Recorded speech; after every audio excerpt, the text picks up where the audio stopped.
2007-9 வருமானத்திற்கு அதிகமாக சொத்து சேர்த்த வழக்கில் அமைச்சர் துரைமுருகனுக்கு தற்பொழுது சிக்கல். 2007-9 வருமானத்திற்கு அதிகமாக சொத்து சேர்த்த வழக்கில் அமைச்சர் துரைமுருகனுக்கு சிக்கல் ஏற்பட்டிருக்கிறது. ரூபாய் 1,40,00,000 சொத்து சேர்த்த வழக்கில் துரைமுருகன் அவரது மனைவியை விடுவித்த உத்தரவு ரத்து. லஞ்ச ஒழிப்புத்துறை தாக்கல் செய்த மறு ஆய்வு மனு மீது சென்னை உயர்நீதிமன்றம் உத்தரவு. விவரங்களை வழங்குகிறார் செய்தியாளர் செந்தில்குட்டி. செந்தில்குட்டி, சொல்லுங்க, அமைச்சர் துரைமுருகன் அவரது மனைவியை விடுவித்த உத்தரவை ரத்து செய்யப்பட்டிருக்கிறது. அமைச்சர் துரைமுருகனுக்கு இதனால் அதிகமாக சொத்து சேர்த்த வழக்கில் மீண்டும் சிக்கல் ஏற்பட்டிருக்கிறது. விவரங்களை வழங்குங்க.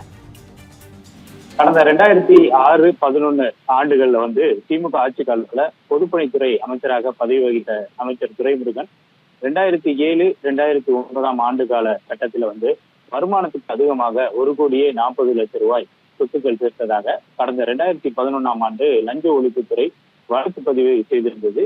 அமைச்சர் துரைமுருகன் மற்றும் அவருடைய மனைவிக்கு எதிராக பதிவு செய்யப்பட்ட இந்த வழக்கிலிருந்து இருவரையும் விடுவித்து வேலூர் சிறப்பு நீதிமன்றம் கடந்த 2017 ஆண்டு ஒரு உத்தரவை பிறப்பித்திருந்தது. இந்த உத்தரவை எதிர்த்து லஞ்ச ஒழிப்புத்துறை தரப்புல மறு ஆய்வு மனு தாக்கல் செய்யப்பட்டிருந்தது. இந்த வழக்கு நீதிபதி வேல்முருகன் முன்பாக விசாரணைக்கு எடுத்துக் கொள்ளப்பட்டு அப்போது அமைச்சர் துரைமுருகன் மற்றும் அவருடைய மனைவி தரப்புல சொத்துக்கள் வருமான வரி கணக்கில் காட்டப்பட்டுள்ளன. வழக்கில் குறிப்பிட்டுள்ள சொத்துக்கள் வழக்கு காலகட்டத்திற்கு முன் வாங்கப்பட்டதை துரைமுருகன் மனைவிக்கு தனிப்பட்ட வருவாய் ஆதாரங்கள் இருந்தும் அவரை இல்லத்தரசி என கூறி அவருக்கு தனிப்பட்ட வருவாய் ஆதாரங்கள் இல்லை என கூறி வழக்கு பதிவு செய்யப்பட்டிருப்பதாக அவர்களுடைய தரப்புல வாதங்களாக வைக்கப்பட்டது.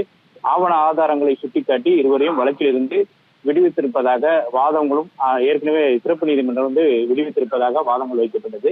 ஆவண ஆதாரங்களின் அடிப்படையில் பிறப்பிக்கப்பட்ட இந்த உத்தரவை எதிர்த்த மறு ஆய்வு மனு விசாரணைக்கு உகந்ததல்ல என்பதையும் தெரிவிக்கப்பட்டது. இந்த வாதங்களை ஏற்க மறுத்த நீதிபதி அமைச்சர் துரைமுருகன் மற்றும் அவருடைய மனைவி குறித்து வழக்கிலிருந்து விடுவித்து வேலூர் சிறப்பு நீதிமன்றம் பிறப்பித்திருந்த அந்த உத்தரவை ரத்து செய்து உத்தரவிட்டார். மேலும் வழக்கின் குற்றச்சாட்டுகளை பதிவு செய்து தினந்தோறும் விசாரணை நடத்தி 6 மாதங்களில் முடிக்க வேண்டும் என்று வேலூர் சிறப்பு நீதிமன்றத்திற்கு நீதிபதி வேல்முருகன் உத்தரவிட்டு இந்த வழக்கை முடித்து வைத்திருக்கிறார்.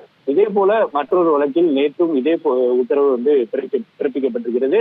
அது காலகட்டம் 1996 முதல் 2001 ஆண்டு வரை அவர் சொத்துக்கள் வாங்கி குவித்ததாக துரைமுருகன் மற்றும் அவருடைய குடும்பத்தினர் மீது அந்த வழக்கு பதிவு செய்யப்பட்டிருந்தது. அந்த வழக்கிலும் வேலூர் நீதிமன்றத்திற்கு சென்னை உயர்நீதிமன்றம் நேற்று உத்தரவு பிறப்பித்த நிலையில இன்று துரைமுருகன் அவருடைய மனைவி தொடர்பான அந்த வழக்கிலையும் சென்னை உயர்நீதிமன்றம் 6 மாதங்கள் விசாரணையை முடிக்க வேண்டும், தினந்தோறும் விசாரித்து இந்த வழக்குல உத்தரவு பிறப்பிக்க வேண்டும் என்று தெரிவித்திருக்கிறது. இதனால் துரைமுருகன் அவருடைய குடும்பத்தினருக்கும் துரைமுருகனுக்கும் சொத்து குவிப்பு வழக்குல சிக்கல் உருவாகி இருக்கிறது.